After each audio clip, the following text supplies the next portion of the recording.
आज के वीडियो में हम जानेंगे लेज़र असिस्टेड हैचिंग के बारे में। ये आईवीएफ में यूज़ होने वाली एक एडवांस टेक्निक है और इस टेक्निक को यूज़ करके आईवीएफ की सफलता दर को हम कुछ विशेष केसेस में बढ़ा सकते हैं। जब भ्रूण गर्भाशय में पहुंचता है तो उसको जो एम्ब्रियो होता है उसके बाहर की तरफ एक कवर होता है जिसे हम ज़ोना पेलोसिडा कहते हैं। तो एम्ब्रियो को इस कवर में से बाहर आना होता है। अगर किसी भी कारणवश अगर एम्ब्रियो इस कवर में से बाहर ना आ पाए तो इम्प्लांटेशन की प्रक्रिया फेल हो जाती है। भ्रूण जब खुद से हैच नहीं हो पाता है तो हम एक लेज़र का उपयोग करके जो ज़ोना पेलोसिडा होता है उसके अंदर एक छेद बना देते हैं जिससे एम्ब्रियो को उस ज़ोना पेलोसिडा से बाहर आने में हेल्प मिलती है। इस टेक्निक को लेज़र असिस्टेड हैचिंग बोलते हैं। लेज़र हैचिंग उन मरीजों में फ़ायदेमंद होती है जिनमें महिला की उम्र ज़्यादा होती है, 37 ईयर से ज़्यादा हो, या फिर फ्रोज़न एम्ब्रियो यूज़ कर रहे हैं, या फिर जो बाहर ज़ोना पेलोसिडा होता है वो अगर हमें लग रहा है बहुत थिक है, या फिर पुअर ओवेरियन रिजर्व वाले जो महिलाएं होती है जिनका एफएसएच ज़्यादा होता है, एएमएच लो होता है, तो इनमें भी इसको यूज़ किया जा सकता है।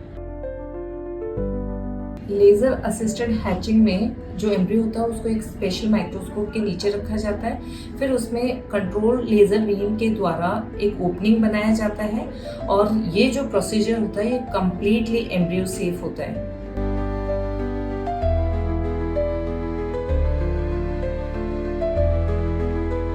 हर लैब अपने अपने एक्सपीरियंस के अनुसार हैचिंग के लिए अलग अलग टेक्निक यूज़ कर सकते हैं, परंतु सभी का जो मकसद होता है वो एक ही होता है, एम्ब्रियो को हैच होने में मदद करना। स्टडीज़ में ऐसा पाया गया है कि कुछ मरीजों में लेज़र असिस्टेड हैचिंग का यूज़ करने से इम्प्लांटेशन रेट और प्रेगनेंसी रेट इम्प्रूव होती है, स्पेशली उन मरीजों में जिनमें कि पहले आईवीएफ फेल हो चुका हो।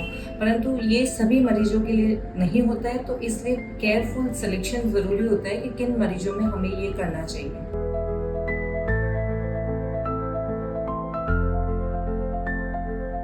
ये टेक्निक कम्प्लीटली सेफ होती है, परंतु इसमें ये ध्यान रखना चाहिए कि ये ट्रेंड एम्ब्रियोलॉजिस्ट द्वारा ही की जाए और किसी तरह से एम्ब्रियो को कोई नुकसान ना पहुंचे।